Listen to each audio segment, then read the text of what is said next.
HBO follows up on its rarely performed Falstaff in the fall and opens the 2024 year with an even more rarely performed opera, Parsifal, Wagner's last opera.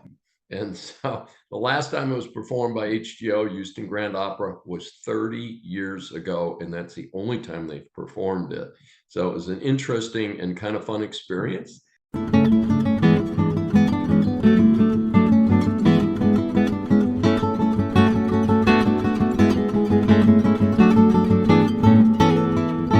This is Dr. David Deshine. Welcome for the special edition of Starstruck, where we keep our audience up to date on the arts, theater, and entertainment scene.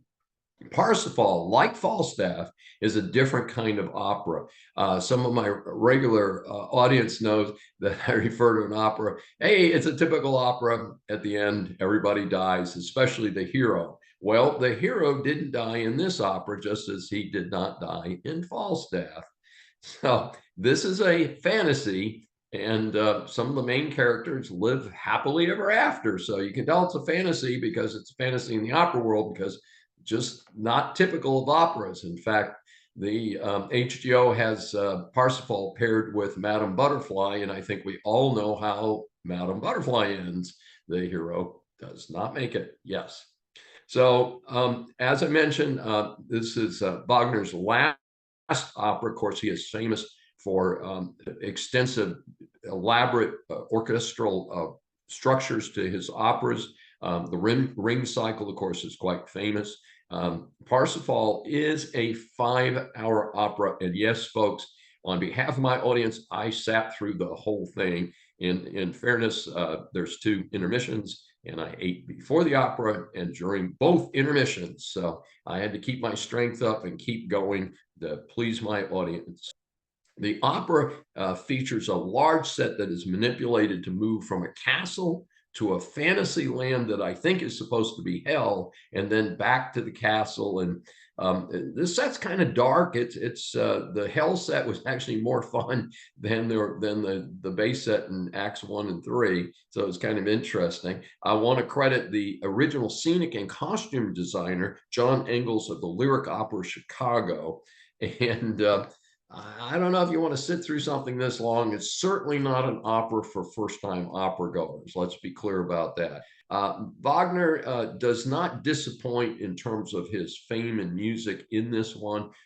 The orchestra was conducted by guest conductor Yoon Sun Kim. And of course, you need a director as well because of the performance aspects. And that was done by John Caird, who I met at an opera Unwrapped a couple weeks before the performance, and is a very sharp guy, brought a lot to the stage and knew a lot of people to work with. The plot's loosely based on The Last Supper and the Crucifixion, but it is not really a religious opera, so it's kind of an odd mix of facts and pieces and things like that. It's about a king sung by bass baritone Ryan McKinney, who was tricked into having sex with a woman who was under the spell of the devil named Klingzor. The king is wounded by the spear, which was reportedly used in the crucifixion, which is the connection to Good Friday and the crucifixion. He cannot heal until he is saved by a fool. Yes, folks, a fool. More on that later. I think the entertaining bass Andrea Silvestrelli as the devil Klingzor may have had the best part in the show. The Temptress is sung beautifully by soprano Elena Parakotova, and involves into a good woman, of course, when her spell is broken. So she goes from bad to good, but it's not her fault because she was under the spell of the devil, of course. So our lead character is Parsifal, sung powerfully by tenor Russell Thomas. And according to the stage plot, yes, he is the fool. And he is selected to be the hero because he's a fool. Now, in fairness, having watched the whole opera, the idea is that this person is naive, not worldly, perhaps a virgin. So the use of the word fool might be, not necessarily in an American vernacular, the same value. The only singer that I had an issue with in the evening was Kwan Shul Yong as Knight Gunaraz, who has a major singing role. He is the main singer in all of the first act and then comes back and performs more in the third act.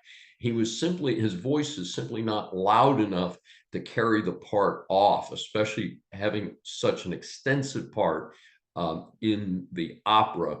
And that's unfortunate. But other than that, I mean, it's fabulous music, fabulous voices, all of the normal stuff. Now, this opera features a very large number of choral members, both male and female. There may have been 100 performers on stage at the grand finale. So this is quite a production. Again, you got to sit through 5 hours to get there. This is an opera for hardcore opera fans. As I said, I don't recommend it to first timers. Disclaimer, I buy my own tickets to performances. I do not promise to do a review, and I do the best I can to provide my own opinion, and that is the way we do things here. Dr. Dave awards HGO 5 stars for its production of the rarely performed Parsifal.